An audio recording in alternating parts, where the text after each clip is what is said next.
The more tech tools you add to your stack, the better and more effective your business will run. That is absolutely not true, and I'm going to talk you through why that is. Hello and welcome to Engage and Thrive, also known as EAT, your coffee catch up with me, your host Taelon, where we will go through common problems and hurdles that come up in business, marketing and advertising and try and demystify them. I know firsthand how complicated and confusing it can seem with all the different acronyms and all the things to do in business. So let me try and help you be better in business. First things first, let's start with grabbing a coffee.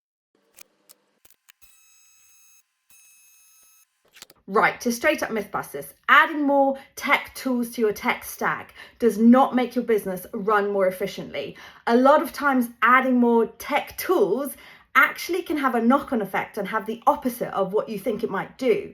It doesn't automatically mean that having more tools will make everything more efficient and faster. A lot of times those tools can actually bloat what you're trying to do. I'll talk you through today how you review those and what you need to do to make your tech stack more efficient. As always, let's go through vocab. The first one being tech stack. So this is your collection of tools, apps and platforms that you use as a business or even in your personal life. The next one is SaaS. So this stands for software as a service. So cloud-based software subscriptions. If you think the likes of Trello, Notion, G Suite, or in your personal life, it may be Netflix, but anything that is a cloud-based software. ROI, return on investment. This is measuring the value against cost. So by using a tool, what is your return on investment? Whether your team has got back more time, or whether you're able to generate more leads, or whether you're able to get things faster to market. Adoption curve. So this is the rate a team successfully integrates a new tool. Integration, how well tools connect and work together. Now the next one may seem like a strange acronym, but I think when people think about tech stacks, then sometimes people talk about full stack developers, who are a developer that is skilled across both the front end and back end technologies.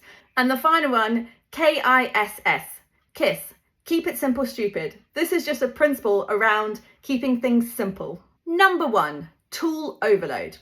So the first question I'm going to ask you is, when was the last time you sat down and reviewed all the subscriptions that you are paying for? This can be in your business or in your personal life, but actually had an audit of all the subscriptions that you have. And I mean, go through your bank statement and see what's coming out when, add it in a sheet and add up the cost. That is something when you start thinking about, oh my goodness, there's so many tools and what is the purpose of them? Which typically leads to subscription creep, where you've got so many tools that you're paying for that the costs start to add up. And when you actually then start reviewing all those subscriptions and tools and then seeing all those costs together collectively, it may be quite daunting to think, wow, we're paying a lot of money and what are we actually achieving from it? Now, when I'm talking about tool overload, I'm also talking about, think of the tools that you're using every day in your life, whether in business or in personal. How many times are you switching between tools to do different tasks? What tools are your core? What are the ones you automatically open every day without fail to do your job? And the other thought is, what are tools that are regularly giving you notifications, and are those notifications useful? Is that information that you want? Or is it just that you have those notifications because you have those tools, but you're not doing anything with that information?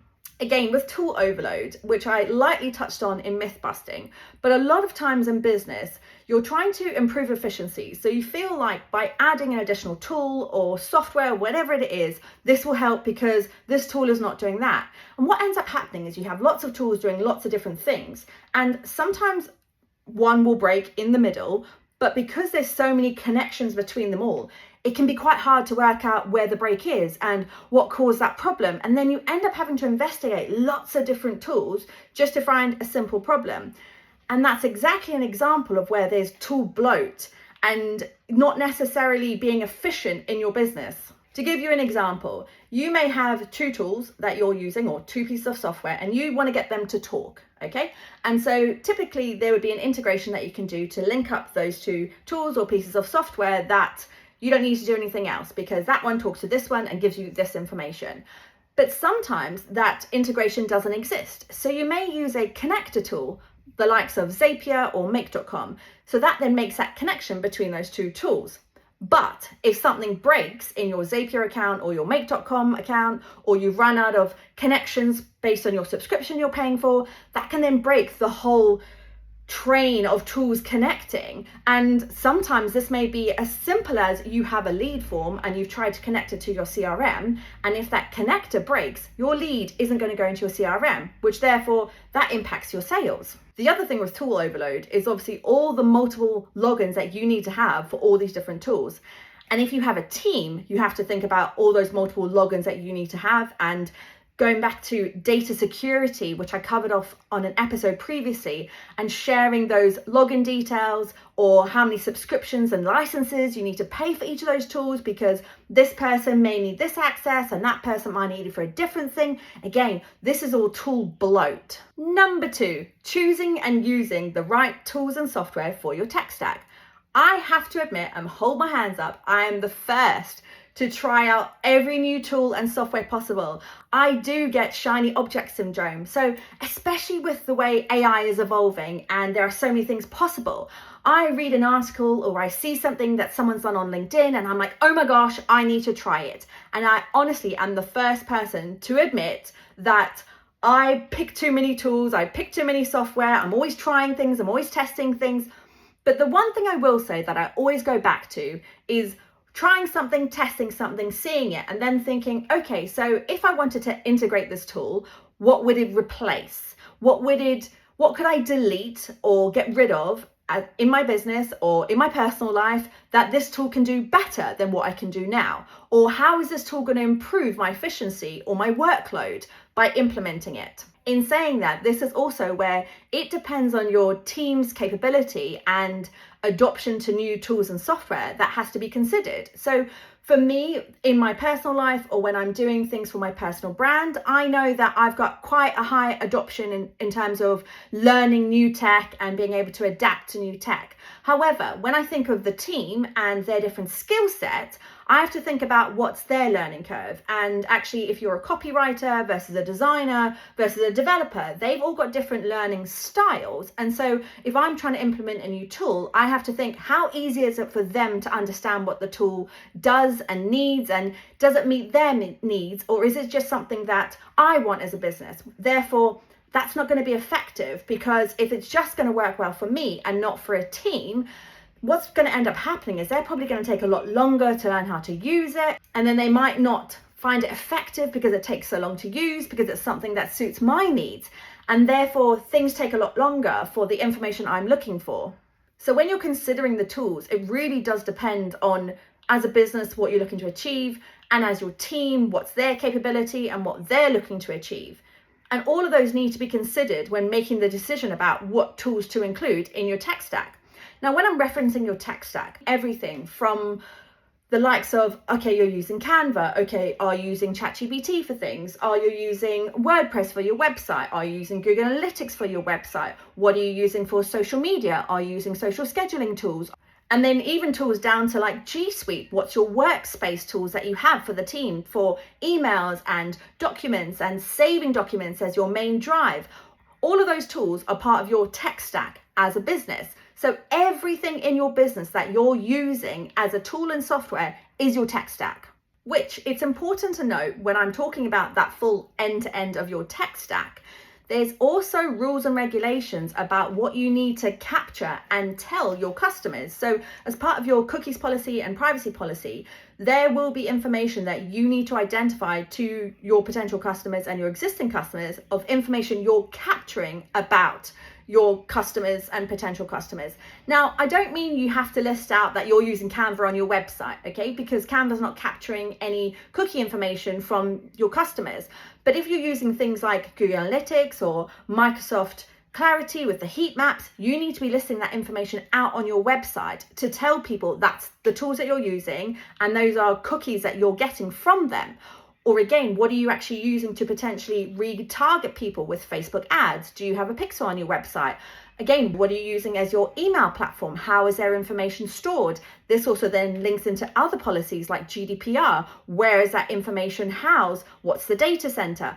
All of that feeds into as part of your tech stack and things that you should be aware of, which again, going back to takeaway 1, if you have tool overload, can you imagine the amount of tools that you potentially need to be listing off, and also understanding from each of those platforms what information they're capturing about you as a business and about your customers? Where is their data? If a customer said to you, I want all the information about me that you have, which is part of a GDPR compliance, how could you get that information? Do you know the flow of data across your tech stack? Number 3, building a smarter tech stack. So the first thing I would suggest, as I said in takeaway 1, is have a review of all the subscriptions that you're paying for, software and tools. Then have a think about all the tools that you use in day-to-day life, part of business or personal. And then think about what are the tools that you're not using, but you actually have accounts for. Delete them, get rid of it. Then start thinking about what are you trying to achieve as a business, what needs efficiencies improved, and therefore what are you doing right now, and what tools could help improve that efficiency process. And you can use the likes of G2, it's a website that people write reviews about tools, or my personal favorite is Product Hunt. So you can actually go on the website and see any tools and software that people are creating that are upcoming, and they talk about the problem they're trying to solve. And the way Product Hunt is designed is it also gives you other suggestions of what people are using as alternatives. So you can see what you're using as a tool right now very easily, what are alternatives to that. But again, making sure that you're actually mapping out your reason for wanting a tool or software. And this is when you start thinking about your user flows and that flow of information, whether it's across teams or as yourself or your potential customers. What do you need to be capturing where, and what tools and software are you using where? What's the crossover that you can be doing, and what's the crossover gaps? So this is where, again, personal favorite, G Suite comes into really nicely, because G Suite as a business offers you a wide variety of tools all integrated. So obviously you have Google Docs, you have Google Drive, you have Gmail, all of that nicely housed, safe, secure in one space. Again, one single logon for yourself or your team members, and they can access all the information. You can also control which folders they have access to and any add-ons they want to add. So that can improve a lot of efficiencies, which again, if you're then using G Suite as your business tool, you'll probably then use Google Meets. So therefore, you don't need Microsoft Teams, you don't need Zoom. The next one to think about, a lot of times people want to use Asana and Trello and Notion and all of those for different project management tools and managing tasks. Again, review that and what can you integrate. If you're using the likes of Notion, they have a really good integration with a lot of tools. And if you use Slack for business communication, Notion integrates really nicely and you can get the right notifications in Slack about updates that people have done. But again, this comes down to you as a business and what you're trying to achieve, what you're trying to improve as your process. Then I would suggest to do a simple framework, capturing what tools you've selected, what's the purpose of them, and who's the owner of them. So if it's something for developers or if it's something for designers, and I'm talking very specifically in the digital space right now, obviously this will differ by business. Think about the owner in terms of it's going to improve their job or their efficiency. So then when you're doing a review and you want to change up some tools or you have a suggestion, go back to them because that's actually impacting them. So what's their feedback? What's their thoughts around it? The other thing to add in your framework is what's the cost of the tool and what's the renewal schedule? So is it monthly subscription or is it an annual renewal? Do you have the opportunity to buy a lifetime upfront? So things like Uber suggests that you can use for SEO and a lot of web content. They actually offer this incredible package that is a lifetime deal. So you never have to pay for a subscription ever again. And then once you have that framework, you have your tech stack audit. And that is something that you should probably review at least every 6 months. I would say twice a year is a good benchmark of when you want to review your tools and review the cost, because again, a lot of these tools and software may increase the costs, or your ability and need for something may have evolved and may have changed, especially with how technology is changing right now with apps and with AI. Things evolve so fast, and so your need and desire as well for what you want to do may change really quickly. As a wrap up, KISS, keep it simple, stupid. With all of these things, with the tech stack, as I mentioned, you can have tool overload very quickly by thinking adding more tools is going to make your business run more efficiently and more effectively. And the likelihood is it's probably not. Bigger is not always better when it comes to tech. And especially if we're talking about websites, the more tools, the more plugins that you're adding to your website, the more it's going to slow it down. So your homework from this episode is to give yourself that audit of your tech stack and see what you can improve and see where you could potentially cut costs on subscriptions. Thank you for joining me for another episode of Engage and Thrive with your host Taelon, and see you next week.